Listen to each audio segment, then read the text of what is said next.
Selamat siang pemirsa, Anda sedang menyaksikan program Sumatera Utara hari ini edisi Sabtu 4 November 2023. Beragam informasi menarik telah berhasil dirangkum oleh tim redaksi kami untuk Anda. Bersama saya Muhammad Azhar Nasution, berikut kita simak informasi selengkapnya.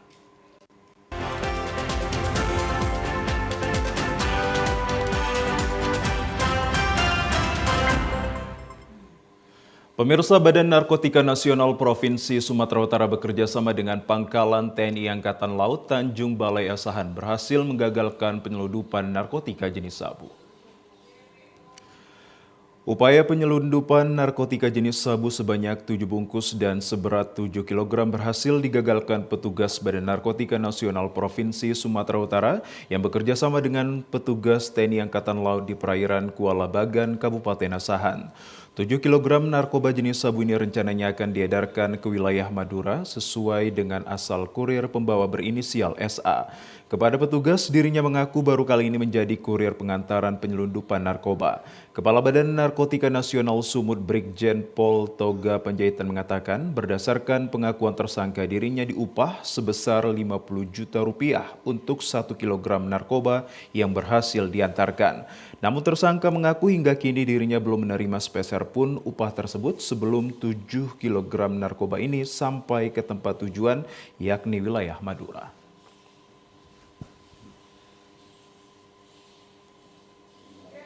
Rekaman sebanyak 7 bungkus yang sudah ditimbang lebih kurang berat bersihnya 7 gram.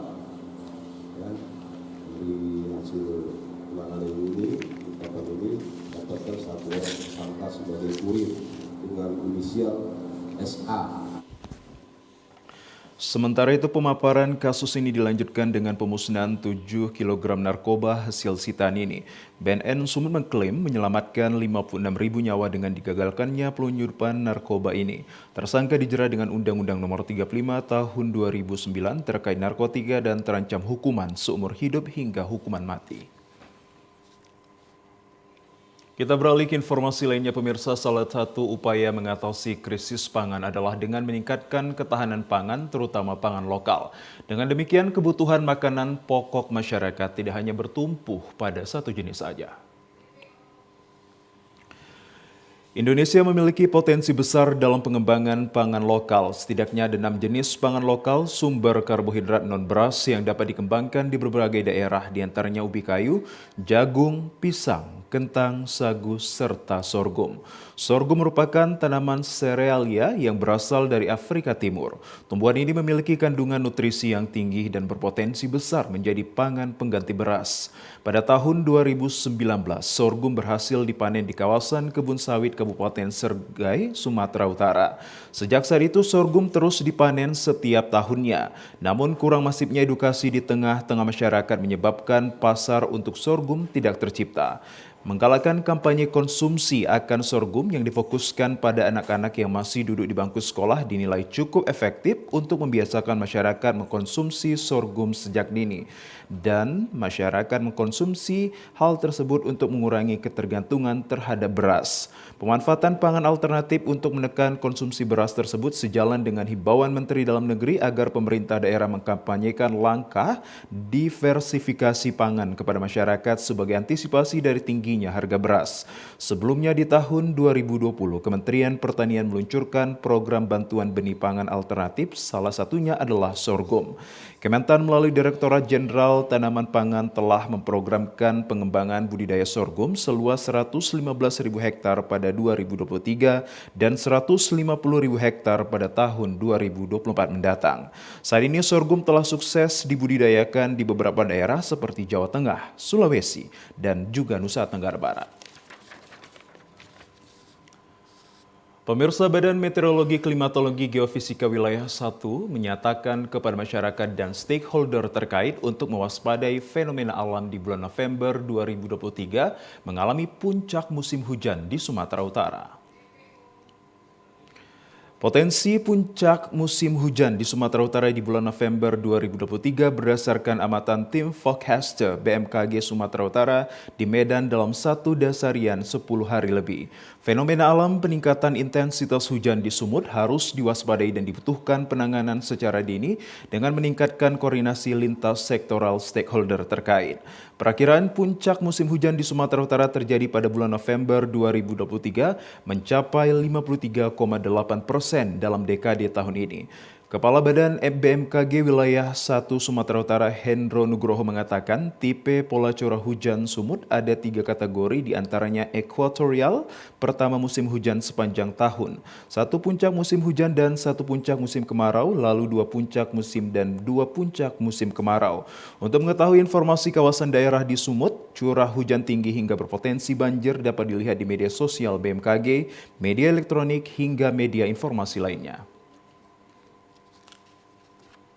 58% di wilayah Sumatera Utara itu memasuki musim hujan dan 3%-nya ada di bulan Desember.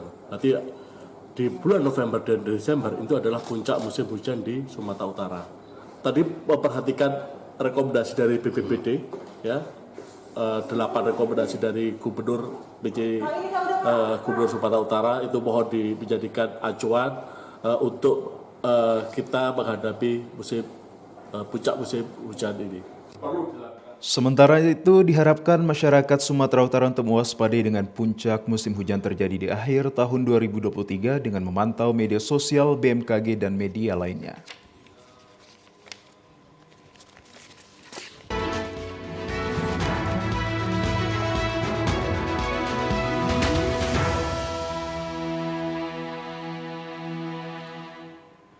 Ya, pemirsa, Komisi Pemilihan Umum Provinsi Sumatera Utara mencatat rekapitulasi pengajuan 58 orang bakal caleg diganti dengan orang baru dan 21 bacalek pindah daerah pemilihan pada DCT Pemilu 2024. Masa pengajuan dan pencermatan daftar calon tetap DCT terdapat 79 bakal caleg, diantaranya 58 orang ganti baru dan 21 pindah dapil. Sejumlah partai politik melakukan pergantian dan mengubah dapil bakal caleg disebabkan berbagai alasan, diantaranya karena mundur atau tidak lagi bergabung di partai tersebut.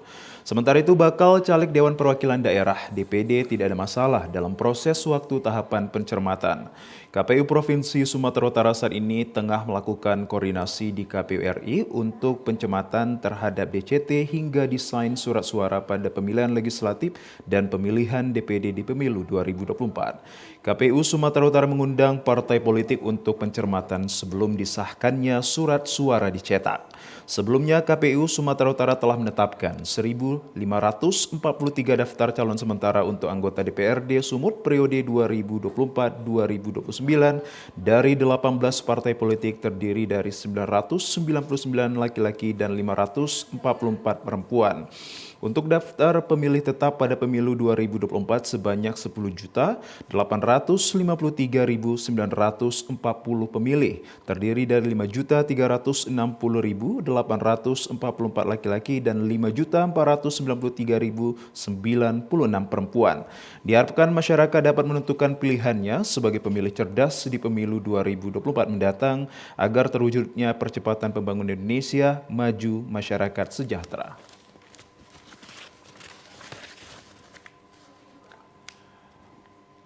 Pemirsa, pasca dilantik, anggota komisioner Komisi Pemilu Daerah Kabupaten Labuhan Batu Utara mulai menjalankan tugasnya. Kelima pejabat tersebut diantaranya Ketua KPU membidangi Divisi Keuangan, Umum dan Logistik Adi Susanto, Divisi Teknis Penyelenggara James Ambarita, Divisi Hukum dan Pengawasan Darwin, Divisi Parmas dan SDM Muhammad Yusuf, serta Divisi Perencana dan Informasi Bambang. Pada hari pertama bertugas, kelima komisioner KPU tersebut menggelar rapat pleno perkenalan koordinasi dengan koordinator sekretariatan bersama pegawai dan staf di kantor KPUD Labuhan. Bawaslu yang menerima saya sebagai komisioner dan perlu saya sampaikan 2014 saya itu relawan relasi di KPU gitu. Jadi kenapa dulu saya di Bawaslu sekarang di KPU ya bisa saya sampaikan. Karena memang mungkin rezeki saya waktu itu di Bawaslu aja, belum di KPU. Udah, alhamdulillah sekarang Tuhan memberikan rezeki kepada saya untuk di KPU. Gitu. Jadi perlu saya simpulkan dari awal sebenarnya saya daftarnya di KPU. Sementara itu, Koordinator Sekretariat KPUD Labura, Muhammad Azmir Daulay menjelaskan pasca dilantiknya pejabat komisioner KPU Labura kelimanya langsung menjalankan tugas pokok KPU Kabupaten. Sedangkan 3 orang komisioner Bawaslu yang lama terhitung tanggal 30 Oktober 2023 lalu secara otomatis nonaktif sesuai peraturan berlaku. Setelah dilantik di Jakarta oleh KPU RI pada tanggal 30 Oktober 2023 atas nama Pak Adi Susanto, kemudian Pak Darwin, Pak Muhammad Yusuf, Pak Bambang Destriandi, dan juga Pak James Ambarita. Kemudian setelah pelantikan dilaksanakan rapat pleno untuk penetapan Ketua KPU Labura dan telah terpilih Bapak Adi Susanto. Sementara itu, pemirsa, Komisi Pemilihan Umum KPU Kabupaten Deli Serdang menggelar rapat koordinasi pencermatan rancangan desain surat suara pemilu tahun 2024 yang digelar di kantor KPU Deli Serdang, Kecamatan Lubuk Pakam. Pencermatan rancangan desain surat suara pemilu tahun 2024 Komisi Pemilihan Umum KPU Deli Serdang mengundang 18 partai politik yang telah mendaftar ke kantor KPU Deli Serdang. Ketua KPU Deli Serdang, Syahrial Effendi, mengatakan bahwa pihak KPU Deli Serdang mengundang semua parpol yang sudah mendaftarkan bacaleknya di KPU Deli Serdang. Dalam kegiatan ini, parpol dapat mencermati kembali bacalek per dapilnya hingga ejaan nama-nama bacaleknya dan jika ada kekeliruan dapat diperbaiki. Kegiatan ini juga sebagai upaya untuk mengantisipasi munculnya permohonan sengketa proses pemilu oleh parpol ke Bawaslu Deli Serdang. Hal ini juga sebagai bagian dari mitigasi pihak KPU untuk mengantisipasi agar tidak terjadi hal-hal yang merugikan bacalek yang diusung oleh partai tersebut. Apapun rancangan daftar calon tetap di KPU Deli Serdang, kemungkinan tidak ada perubahan jumlah dari daftar calon sementara. Sebanyak 764 bacalek, hanya saja terdapat pergantian bacalek di sejumlah partai politik.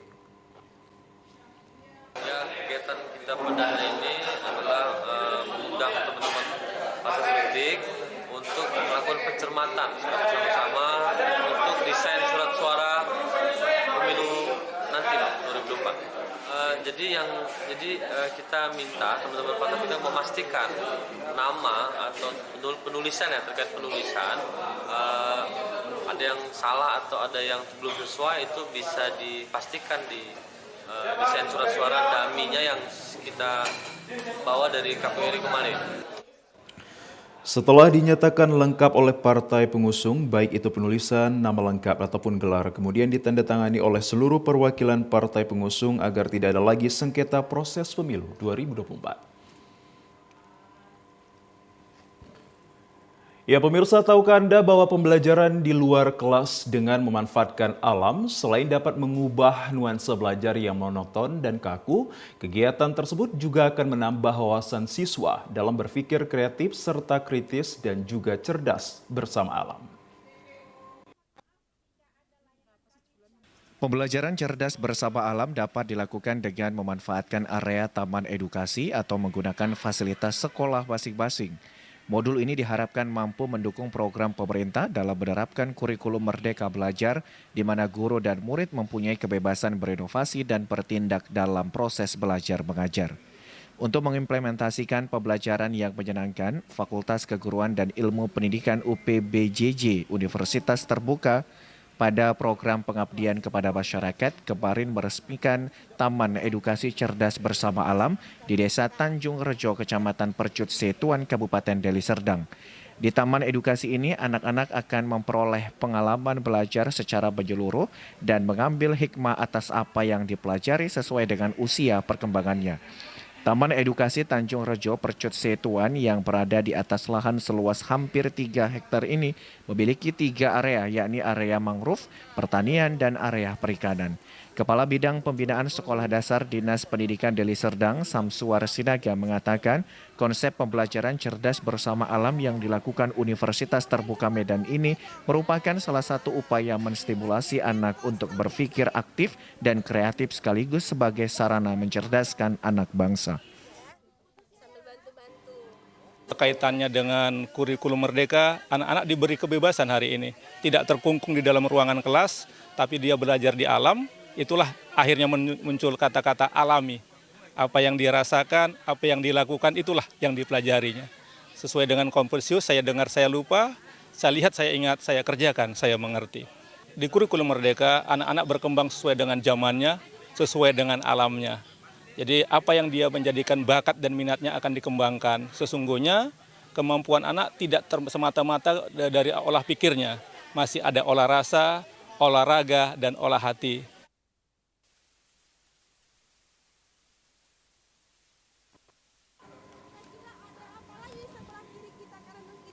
Oleh karenanya, setelah merasa terpanggil untuk melakukan kerjasama dengan Universitas Terbuka Medan dengan mengikut sertakan siswa mulai dari taman kanak-kanak, sekolah dasar, dan SMP untuk mengenal lebih dekat dan memanfaatkan taman edukasi sebagai sarana pembelajaran dan pembentukan karakter anak. Ya, dukungan dari desa, kami sebagai pemerintahan desa Tanjung Rejo sangat berterima kasih atas program yang ditayangkan oleh pihak UT Medan.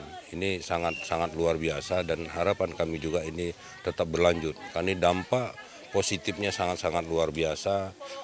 Anak-anak siswa dari mulai tingkat TK, SD maupun SMP ini langsung merasakan kepuasannya dengan program ini. Direktur Universitas Terbuka Medan, Yusrafiddin, mengharapkan kepada pemerintah Deli Serdang dapat membantu perbaikan akses jalan menuju Taman Edukasi Tanjung Rejo, mengingat kawasan ini selain mengedukasi anak mengenal alam lebih dekat, juga dapat menjadikan sebagai tempat objek wisata. Program pengabdian masyarakat Universitas Terbuka Medan yang dilaksanakan untuk tahun kedua ini juga dihadiri dosen UT PAUD Pusat Titi Capdrawati, Ketua Tim PKM Nasional FKIP UT Medan Sondang Purnamasari Pakpahan, dan Inspektur Cerdas Bersama Alam Leila Sari, serta tim dari Dinas Pendidikan Kabupaten Deli Serdang.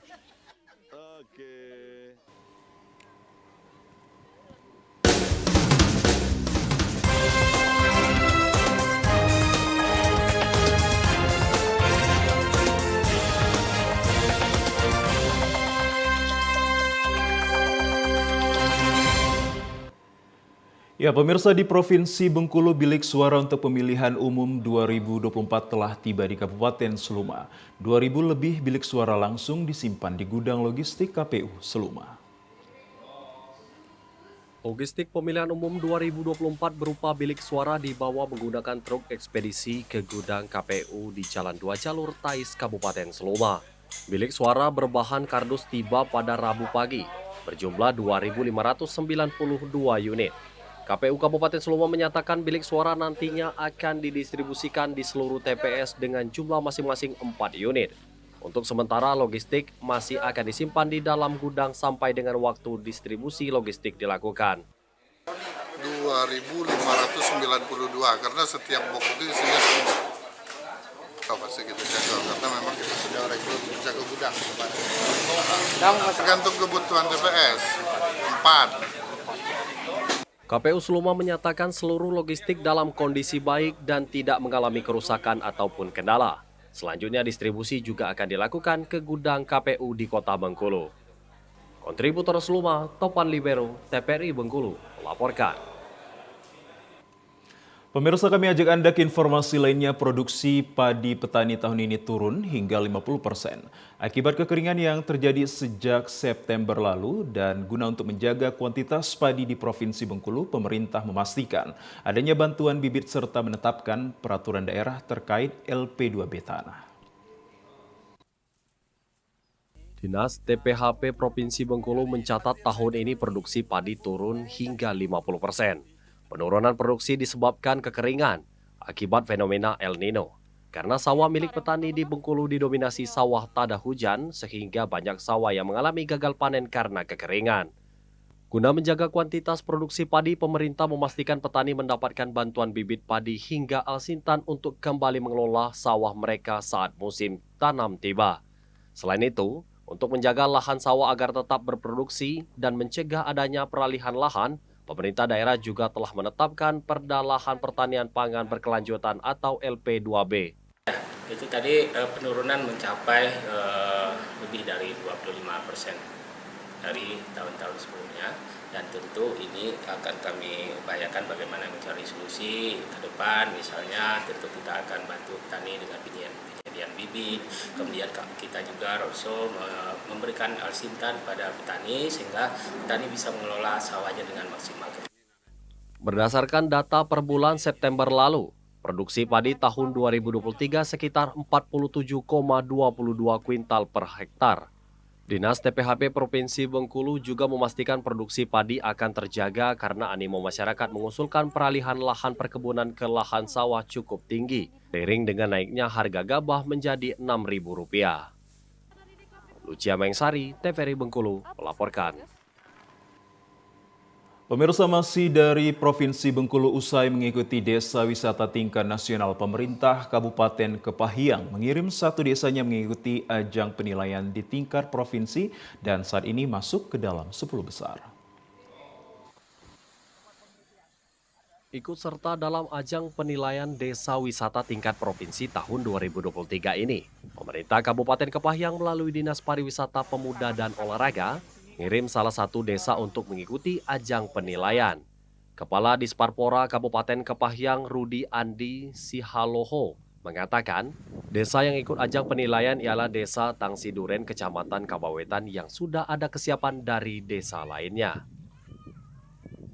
Dari seluruh desa yang ikut ajang penilaian, Desa Wisata seprovinsi Bengkulu, Desa Tangsi Duren sudah masuk 10 besar dan Disparpora Kepahyang optimis desanya masuk ke 5 besar. Dia memiliki air terjun, itu yang dari objek wisata fisiknya. Yang kemudian yang kita nilai juga dari UMKM-nya, dia memiliki produk-produk desa yang memang unggulan juga, yang sudah lumayan dikenal di Kepahyang. Ia juga menyampaikan, dari desa yang dikirim ke ajang penilaian desa wisata di Provinsi Bengkulu, Desa Tangsi Duren mempunyai nilai jual di ajang tersebut. Terlihat banyak objek yang sudah mulai berkembang, seperti wisata air terjun, harum jeram mini, UMKM, dan masih ada nilai jual lainnya. Alexandra, kontributor TVRI Bengkulu, melaporkan. Dan pemirsa, informasi yang baru Anda saksikan tadi sekaligus menjadi penutup perjumpaan kita dalam program Sumatera Utara hari ini. Kami ucapkan terima kasih atas kebersamaan dan juga perhatian Anda. Saya Muhammad Azrul Nastion. Selamat siang dan selamat beraktivitas.